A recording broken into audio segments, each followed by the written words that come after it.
நாங்க கேள்வி கேட்போம். வேலை இல்லாத இளைஞர்களுக்காக கேள்வி கேட்போம்.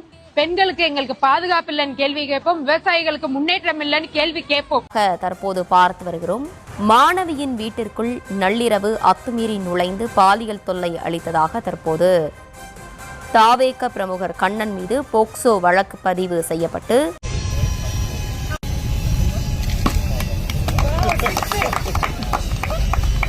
கூடாது. அதாவது மத்திய மாவட்டத்தில் ஒரு சில பிரச்சனைகள் நடந்துகிட்டு இருக்கு. அது மாவட்டத்திட்ட நாங்கள் எடுத்துட்டு போனால் அவர் அதை காது கொடுத்து கேட்கல. அதாவது பெண்கள் அவதூறாக பேசுறது, நிறைய விஷயங்கள் உள்ள ரொம்ப இதாக தப்பாக நடக்கு. என்னால் முழுசா சொல்ல முடியாது. கேள்வி கேட்போம். வேலை இல்லாத இளைஞர்களுக்காக கேள்வி கேட்போம். பெண்களுக்கு எங்களுக்கு பாதுகாப்பு இல்லைன்னு கேள்வி கேட்போம். விவசாயிகளுக்கு முன்னேற்றம் இல்லைன்னு கேள்வி கேட்போம். முழுமையாக தள்ளுபடி செய்ய கோரி பவானி அருகே விவசாயிகள் ஆர்ப்பாட்டத்தில் ஈடுபட்டிருக்கிறார்கள். கூடுதல் விவரங்களோடு கார்த்திகேயன் நம்மோடு இணைந்திருக்கிறார்.